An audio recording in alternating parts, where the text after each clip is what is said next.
Okay, welcome back. So this lesson I'm going to show you how to play every major chord on the piano, every major triad.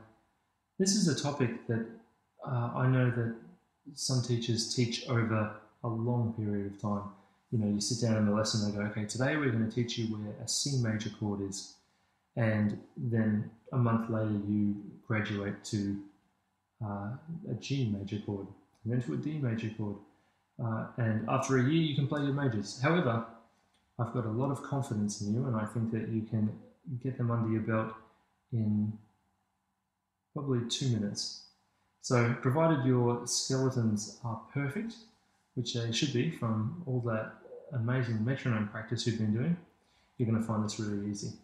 So let me show you how to play every major chord under the sun.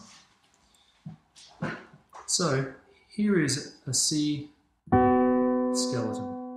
Consists of the first and the fifth note in the scale. To make it major, we just add that note there. That note is the third note of the major scale, but the way we're going to look at it is like a shape. We know that our skeleton is there, and the major chord adds the note in the middle, which leaves three notes being unplayed between the first two notes, and two notes being unplayed between the next two. So that interval, musicians call that a major third, because it's got 1, 2, 3, 4 semitones between it. And the next interval is a minor third, because it's got 1, 2, 3 semitones between it.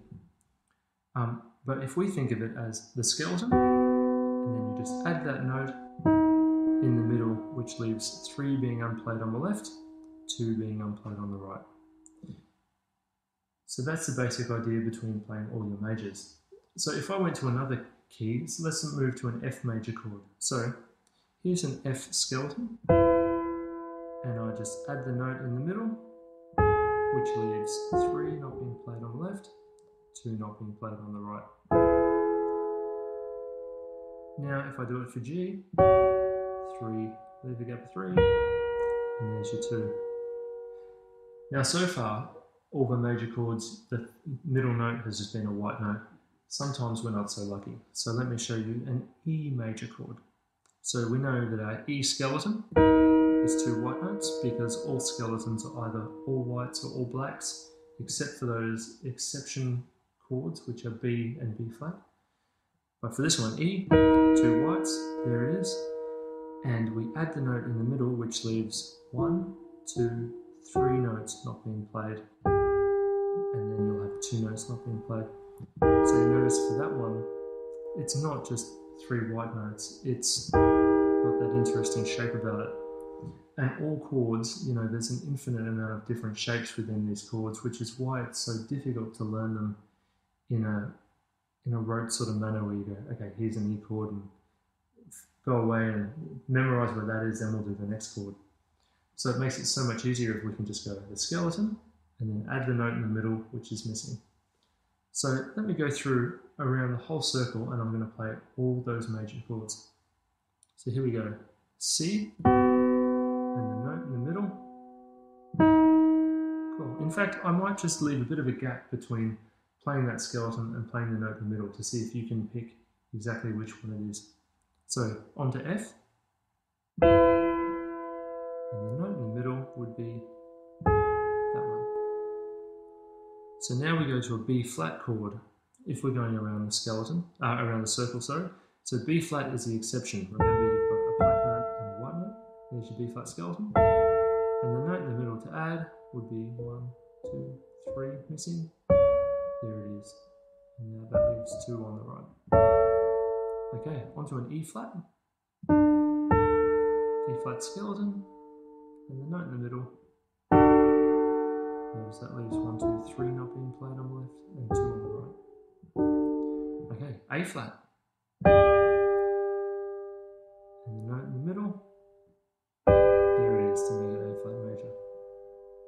Okay, on to D flat major. D flat skeleton, 2 black notes, and the note in the middle, there it is. Okay, on to G flat.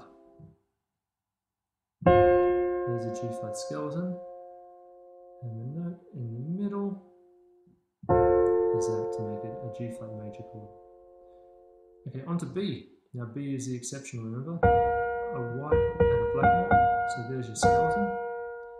And the note in the middle to add would be an E flat. Okay, on to, or a D sharp. Now on to E. There's your E skeleton. And the note in the middle. There is A. A major. Two more. A D. And a D major. And the last one is G. And add the note in the middle to make it major would be that one. Great, so that's all your major chords under the sun. It's pretty easy once you've got those skeletons. You just get to the skeleton and then you've just got to figure out which note goes in the middle. And over time, those chords become second nature. But rather than having to sit down and think about, one by one, memorize them and make them second nature, what we can do is we can start applying them to chords, to songs, and start actually playing these tunes and applying these chords in tunes, and it makes it so much easier to memorize it that way, that's for sure. So another way you could practice this is if you go around the circle, as I just did, but also go around the circle with a metronome, so you're forcing yourself, say after 4 counts on every chord, I'm going to get to the next one. So you play it, 1, 2, 3, and you've just got to get to the next chord in time, which is a great way of practicing, like a pressure test. And another way, is to start mixing up around the circle. So instead of going in order, actually just start jumping randomly around the circle, and that's going to push your boundaries as well. Anyway, so there's all your major chords, piece of cake. We'll see you in the next video lesson.